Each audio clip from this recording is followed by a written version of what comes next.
Bismillahirrahmanirrahim. Assalamualaikum warahmatullahi wabarakatuh. Alhamdulillahi rabbil alamin. Wassalatu wassalamu ala ashrafil anbiya wal mursalin wa ala alihi wa ashabihi ajma'in, amma ba'du. Baik, teman-teman yang semoga selalu dimuliakan oleh Allah Subhanahu wa taala. Pada video kali ini kita akan membahas tentang ad-dhamir.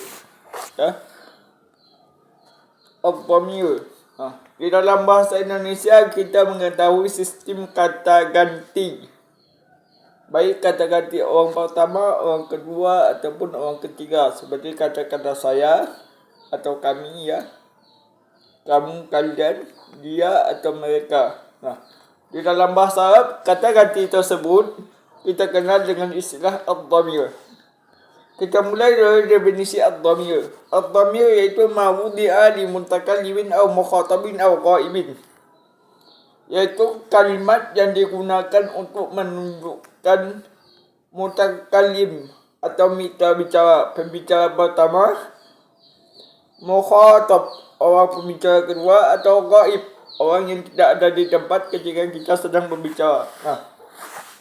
Sebelumnya kita akan mengenai bahwasanya bentuk dhamir dalam bahasa Arab itu semuanya berjumlah 14 kali kalau dihitung dengan pengulangan 2 kali, atau ada 12 jikalau setiap dhamir yang berulang itu dihitung menjadi satu. Perinciannya 6 dhamir untuk ghaib dengan perincian 3 untuk ghaib dan 3 untuk ghaibah. Kemudian 6 dhamir lagi untuk si mukhatab dengan perincian 3 untuk mukhatab dan 3 untuk mukhatabah dan 2 untuk si mutakallim. Perinciannya huwa, ini namanya mufrad ghaib muzakkar, artinya dia satu orang laki-laki. Kemudian huma mutanna, mutanna ghaib muzakkar. Kemudian hum jamak ghaib muzakkar. Kemudian hiya mufradah muannatsah ghaibah, Kemudian huma juga sama yang mutanna, tetapi mutanna di sini untuk muannats, ghaibah tasniyah. Kemudian jamaknya yaitu hunna. Kemudian anta untuk mufrad muzakkar mukhatab. Kemudian antuma untuk mutanna'nya, Kemudian antum untuk jamaknya, Jamak dari muzakkar mukhatab. Kemudian anti mufradah muannatsah mukhatabah, Kemudian antuma mutanna'nya, Kemudian antunna untuk jamaknya. Ana untuk mutakallim wahdah atau mutakallim sendiri. Nahnu, fungsi nahnu ada 2. Mutakallim ma'a ghair atau ketika berbicara bersama orang lain, atau mu'azzim nafsuhu untuk mengagungkan diri.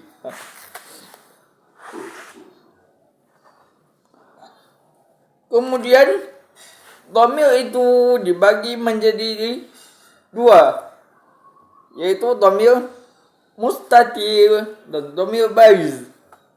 Definisinya, wal barizu ma lahu suratun fil lafzi. Dhamir bariz itu dhamir yang nampak dalam pelafasan, seperti darabtu, darabta, darabti, darabtum, darabtunna gitu, Dia itu nampak ketika dituliskan dan ketika diucapkan. Itu namanya dhamir bariz. Artinya dhamir yang muncul atau dhamir yang menonjol. Kemudian ada kalanya dhamir itu mustatir, artinya tertutup.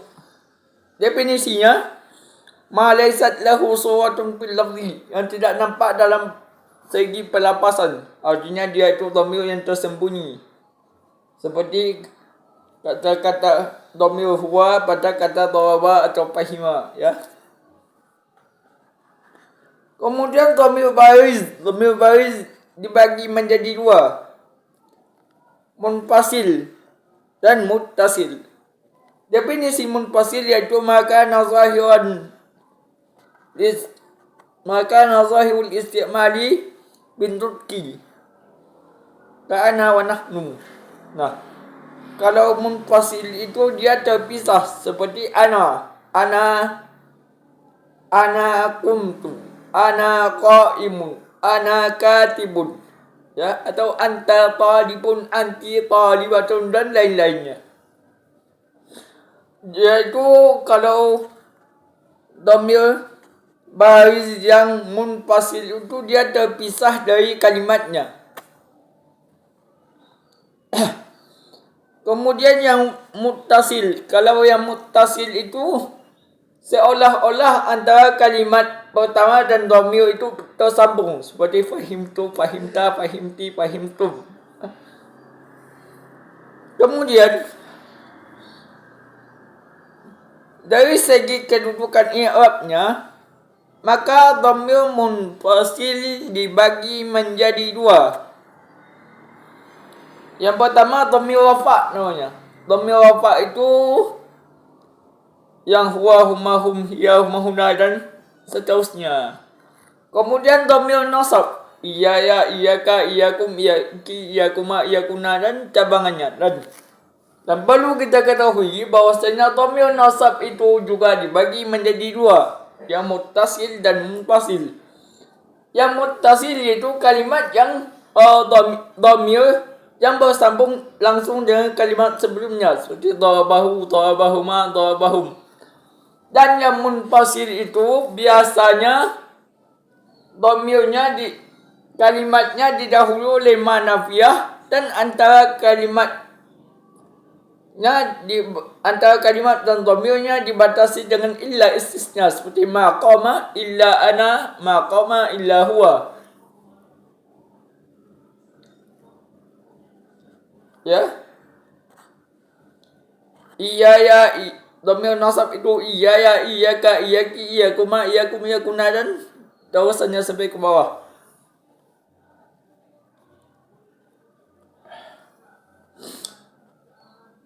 Dhamir muttasil pun juga ada yang bersekutu antara rafa', nasab dan jar, yaitu kata-kata na.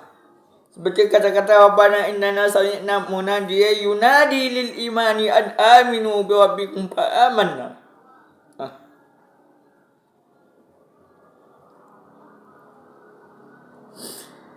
Kemudian mustatir pun juga dibagi menjadi dua, yaitu dhamir mustatir jawaz dan dhamir mustatir wajib. Dan dhamir mustatir jawaz itu yaitu dhamir yang berada pada fi'il ghaib dan ghaibah dan sifat dan isim fi'il madi seperti aliyun fahimah, hindun fahimat, bakun fahimun, wal kitab mafhumun, wa khattuhu hasanun wa syattana. Dan dhamir mustatir wajib itu yaitu dhamir yang tidak ada pada selain contoh yang disebutkan di atas saja seperti ifham wa tafhamu ya Ahmad, wa afhamu wa nafhamu. Dan dhamir mustatir itu tidak berlaku kecuali ketika i'rabnya beri'rab rafa'. Nah,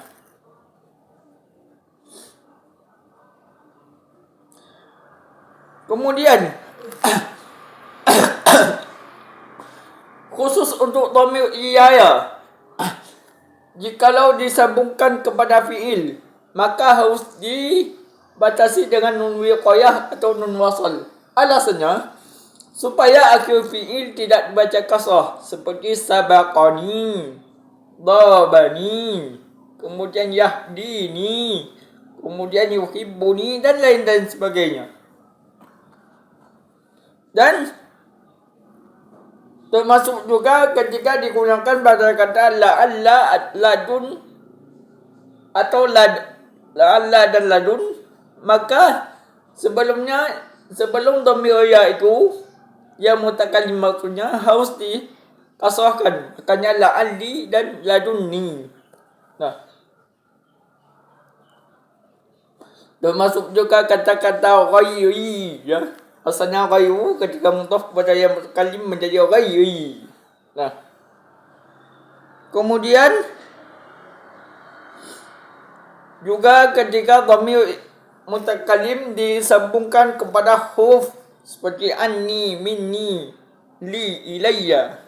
Ya. Nah, kemudian kesimpulan dari pelajaran kita kali ini yaitu dhamir itu yaitu kalimat yang menunjukkan untuk kata ganti yang terbagi kepada dhamir mustatir dan dhamir bariz. Dhamir mustatir menjadi mustatir wajib dan mustatir jawaz. Dhamir bariz juga dibagi